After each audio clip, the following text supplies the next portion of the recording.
You are listening to a podcast series, Asking Soulful Questions, by Sacred Art of Living. To learn more, visit sacredartofliving.org. Today's podcast is a part of a series called The Question of Belief. Hello, everyone. My name is Daryl Williams, your host for this podcast series called Soul-Size Questions. Today, I'm in Dewey, Arizona, and up in our studio in Bend, Oregon, we have Eric Sarenson, a spiritual caregiver from Lakeview, Oregon.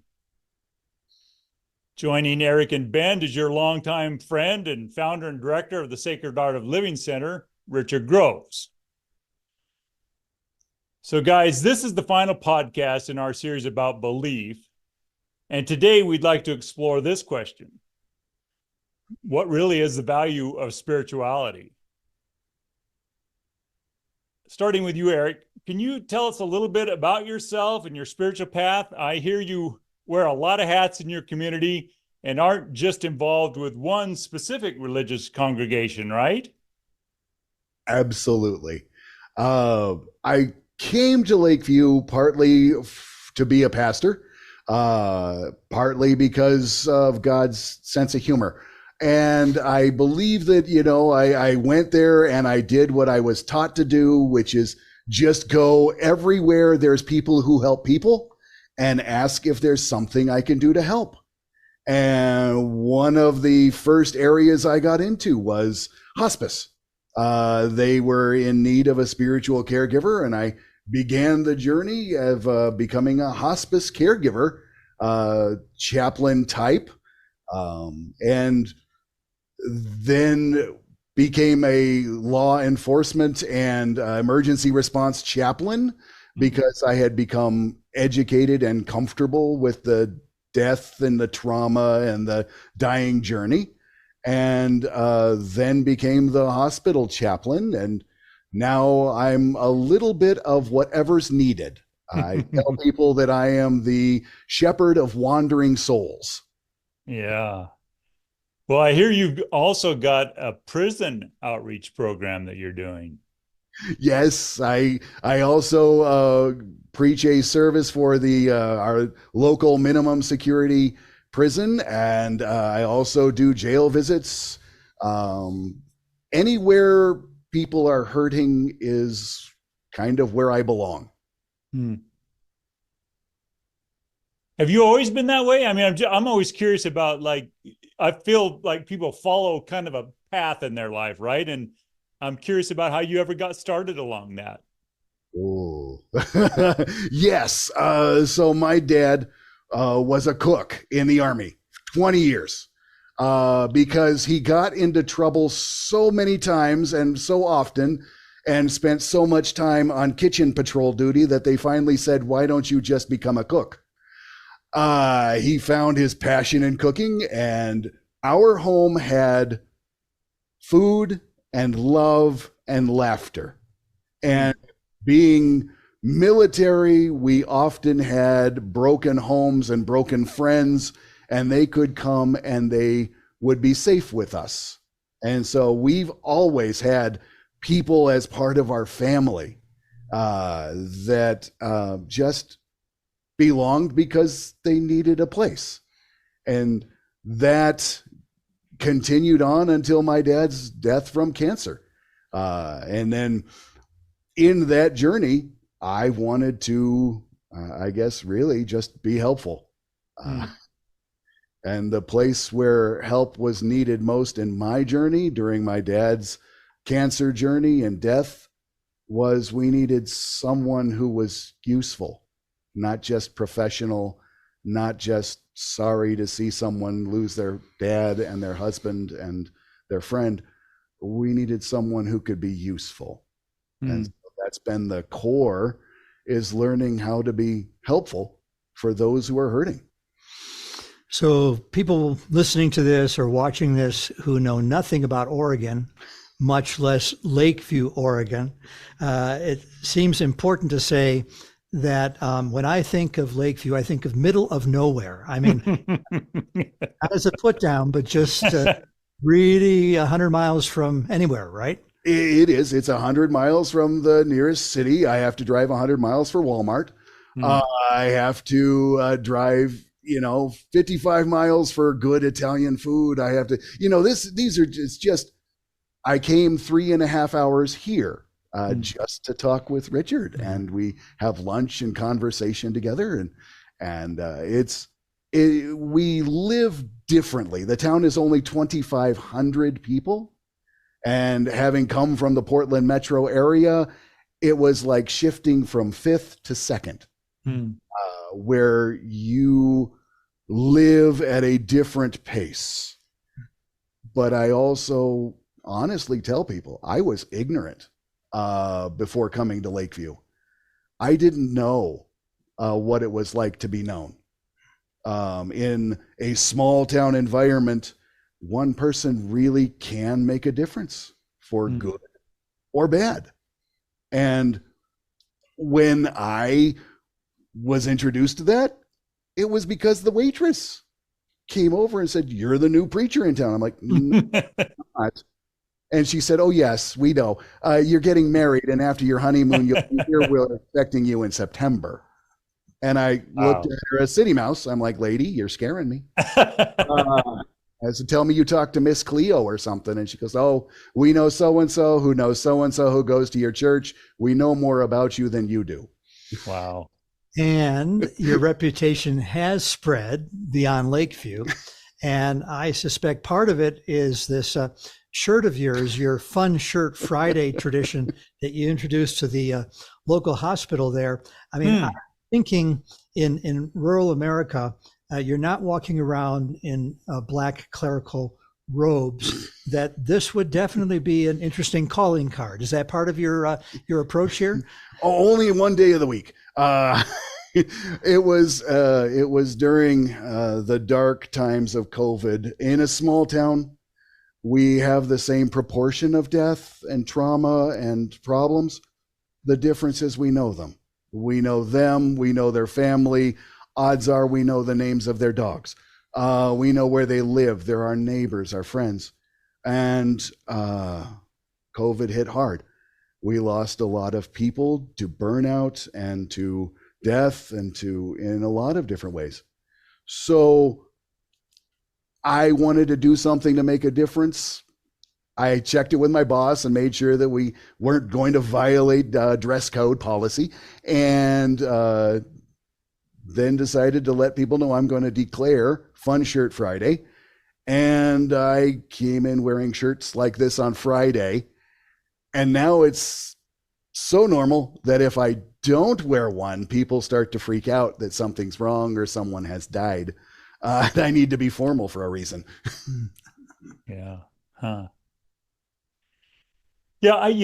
It's interesting because I love what you're saying about being useful. I've been on a spiritual path, it seems, a long time, and I've always felt like it doesn't really matter if it doesn't make any difference in the world, right? I don't care what your belief system is. If it's not being helpful, well, what value does it have?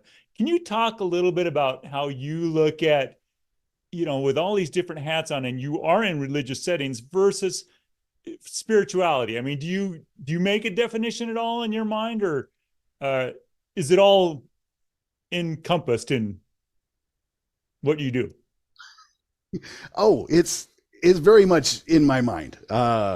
So to differentiate spirituality and religion being different, all, as far as I know, humans throughout history, anthropologically, as far as I've studied, I've never read of a naturally occurring atheistic civilization. That humans are spiritual, meaning that they have a journey. They have a concept of identity, worth, and value, relationship to all things, and a sense of the after, and a sense of the bigness and the life. That's spiritual. Every person, I can engage in a spiritual relationship. I can engage with people in a spiritual conversation anywhere, everywhere, all the time. Religion. Humans are also naturally religious, meaning that they've come to a conclusion and they know what they believe and why they believe it. To be useful is to realize that both are good and both are necessary. And in traumatic situations, often enough, it's religion that's the most important thing, because trauma wipes out everything. When someone has a traumatic event, then they experience true relational awfulness such that the mind can't hold it all. And so to get yourself back to ground zero, put your feet on something firm, that's what do you know? And what is true? And how do you know it to be true? So do you have the phenomenon in Lakeview? I hear what you're saying, and I think our whole series has been about this. And I'm wondering there, in your experience in a smaller community, how you interface with people who maybe are not in crisis, don't formally associate with the religious tradition, maybe did once upon a time. And how do you hold, I guess, a wide enough perspective that you're obviously a safe person, that person could come to you and not feel judged because you're not going to a particular church? Just a curiosity how you deal with that person. Oh, I'll give you a story. So we had a patient in who was really ticking off the nurses, just an ornery person, and they were like, "Eric, go deal with them." So I walk in there and they're like, "Who are you?" And I said, "Well, I'm the chaplain." They looked at me and said, "I don't believe in God." And I said, "I don't care." And they look at me and they go, "But you can't say." I said, "I don't care. What I do care about is you're ticking off my nurses. And my nurses are coming to me and complaining, and you're making my world worse. We need to talk." Next question was, "Don't you want to know what I believe?" I said, "Sure, as long as we get to the real point. We're talking about my nurses being upset with you. We need you to behave better. Well, let me tell you about what I believe and why I believe it." I'm like, "Okay, come on." Next thing you know, we're talking, we're laughing. I find out the spiritual journey and all the things that are going on. It's because I can hear the spiritual component of the journey is the hunger. It's hunger, desire, a passion. Something more is pulling me forward. I can touch on that with any person, anywhere, from any religion. That's where you are hungering for God. And in my own belief, God is hungering for you. And there is this natural magnetism that happens. All it needs is just someone to start the conversation.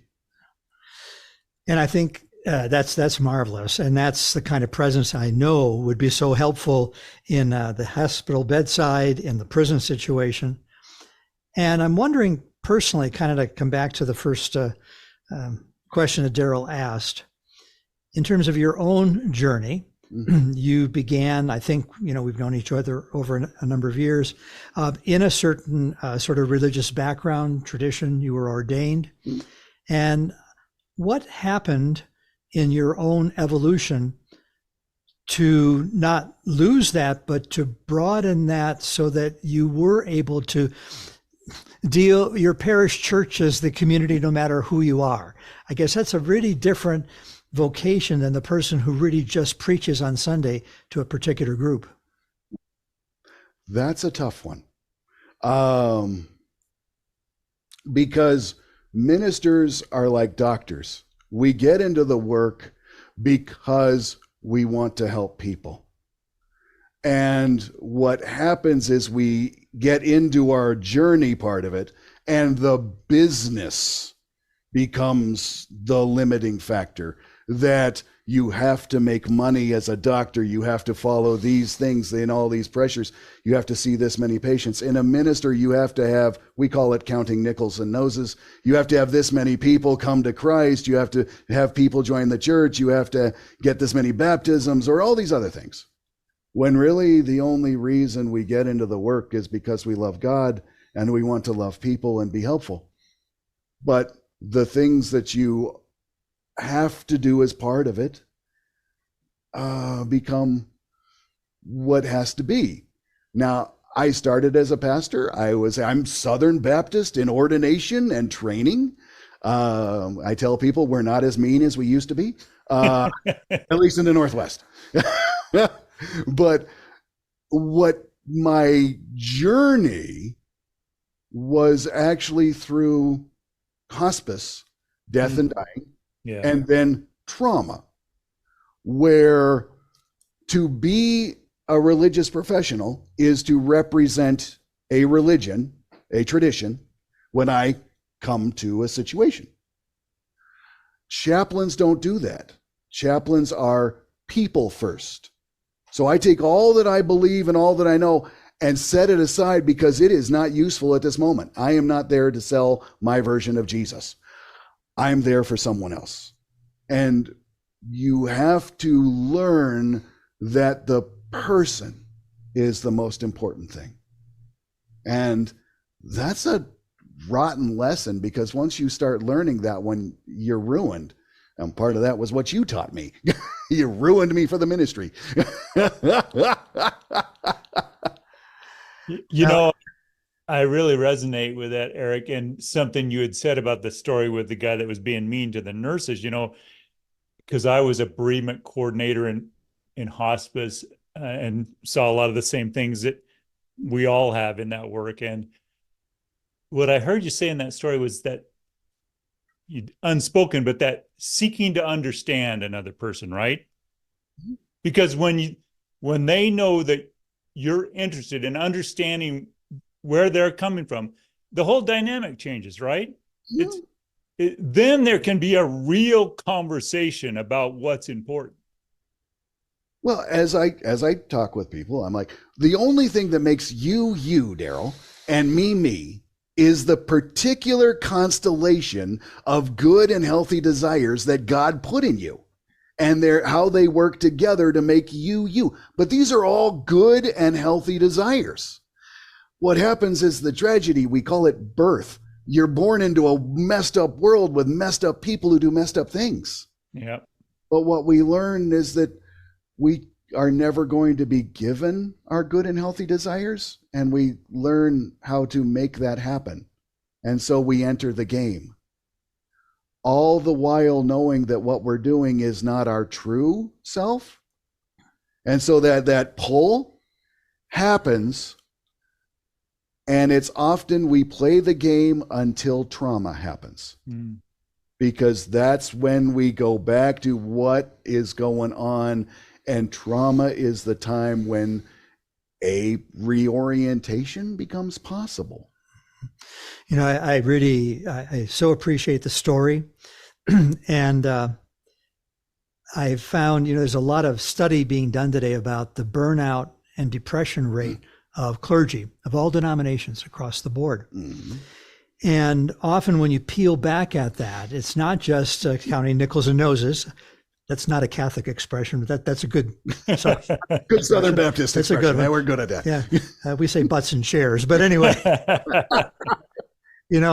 I found though in chaplaincy training and in my own chaplaincy work, a kind of halfway house for many people who started off in ministry and exactly ran into maybe something that felt a bit too narrow. And this calling, though, that was really there, moved them to this term chaplain, which is very broad, very undefined. And it gave them often a second wind in life to be able to not have to come with an agenda to the bedside. I notice it's a big difference in hospital settings or in hospice settings or in the prison. If I come and really my marching orders are to get that person into this box, well, no matter how hard I try, that's going to be sort of sniffed, that agenda. And I think the chaplain, and if this is your experience, really is able to come without that, with a kind of freedom to find out what that spiritual hunger is underneath it all. Sometimes. I mean, it really depends. There's no one size fits all. Chaplains aren't better or worse or anything other than it's just what's the calling of the human. The calling is not to do something. Mm-hmm. The calling is to be the you that God created you to be. That's including the innocence that he put there and all that you've learned about life. What would happen if all the life lessons that you've learned are combined with the innocent, pure desires of your heart? What happens is this huge explosion of yes in the life. That's what the calling of God is about. And you search doing things until you find who you are. Yeah. Well, and it's in that search, I think, the authenticity of the search that finally brings us as whole people into the work. But I want to also go back to a lunch that we had here in town a few weeks ago. I think we might have scandalized the entire restaurant because you were laughing very, very loud, and I was enjoying the laughter. But we were talking about stories from the prison, and I was going back to my old prison days as a chaplain, and you were talking about one thing or another. In the middle of it, you introduced this term that I had never heard. Maybe this is a Southern Baptist term again, I don't know. But you were talking about men who get the holy tingles. Could you say something about that? Because that was terrific. Goodness. Well, I was teaching at the prison. And so a lot of the adults in custody at the prison have never had formal education. They've never had discipleship. And so I was teaching them about Epiphany. We just finished Christmas. We were heading into the season of Epiphany. And I was like, do any of you guys know what this is? And they said, no. And I'm like, all right.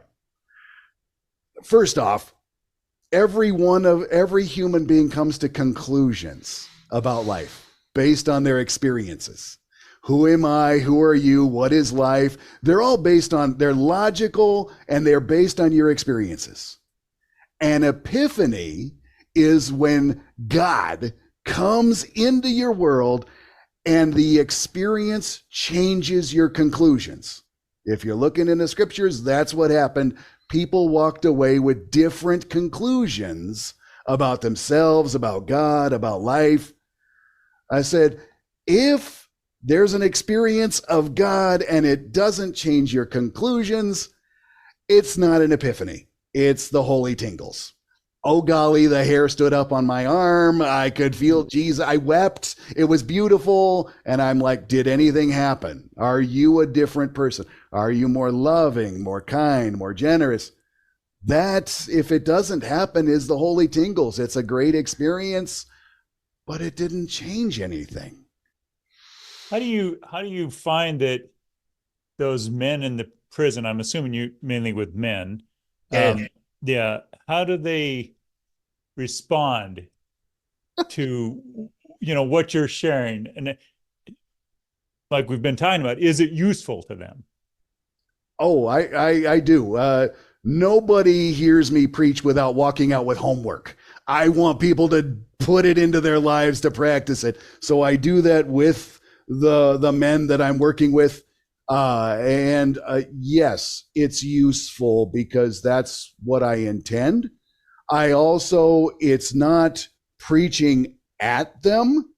It's engaging them in a conversation around, okay, here's what the scripture says. Now, so what? What difference does this make to you living in prison? Mm-hmm. And what are we going to do when you get out? Because I only have you now. What's going to get in place to help you out? And so the ones that are very motivated, they're taking notes, they're talking it up in group, they're doing laps around the center of the prison. They talk it up all the time. But they are hungry. The people ask if I enjoy preaching at church or prison more. The honest answer is I enjoy preaching at prison. Because in prison, they've been convicted, they've been tried, they've been sentenced, and now they're living out the consequences of poor life choices, whatever way. They know they need to change. They just don't know how. Yeah. They're living every day with you need to change. I'm part of the redemptive component of the corrections. We punish the bad behavior, but we redeem the good, and we find ways to touch on. That's the redemptive part. And that's what I do, is touch on that redemptive part to help them come back to find healthy ways to fulfill those good desires. In church, largely people are not looking to change. They're looking to make a good life better. They're looking to reinforce their religious beliefs. This is solid for when they face trauma, but it's not the same as the spiritual journey. And so in church, most of the work is convincing people that they need to change. In prison, most of the work is teaching them how to change, and they want more. Yeah. So, yeah, it's much more satisfying. Yeah, I guess so much of what over the years here we teach in terms of death and dying, and not just what you need in the bedside, you who are dying, but we who are there as family, as helpers, as chaplains, is this word transformation, which is about the only word that I can grasp around spirituality that feels real, because there's a before and there's an after. Transformation is an experience. It doesn't happen in the head, and you can't fake it because everybody else around you knows, oh yeah, that was the holy tingles, and this was real. Yeah, you're still the same as you were. Yeah. Well, and part of that is to try very hard. We work very hard to not create a power differential. I am whole and healed, and you are broken and down here and here. Let me help you. That's one of the problems with the helping professions that we have, is just that we've got this power differential, broken people coming to us, and then we help them, and then they get better for us. And if they don't listen to us, then we label them non-compliant. But really, the issue is power differential. When we can know, I am the same as you. We are on the same journey. It's just different. And so I meet people not like this, but like this. And I meet these people anywhere. Grocery store, gas station, it's not like I'm hard to find or see. You can come and talk to me. That's part of being accessible. A preacher once asked me how to make more of a difference in the lives of people. And I was like, oh, that's easy. I said, nobody can see Jesus in you until you let them in. Let them in. And he recoiled and said, no, they'll hurt me. They have, and they will. And I said, you're absolutely right. Let them in anyway. If you want them to see the real God at work in a real life, they can't see it until they are in your life. And you have to approach the world like this, not middle finger first.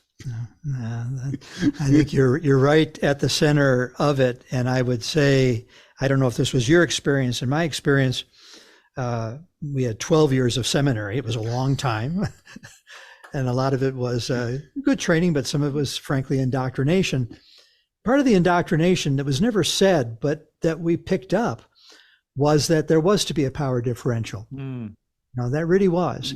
And what I so appreciated about chaplaincy training was that was never the starting point. It was exactly what you're talking about here.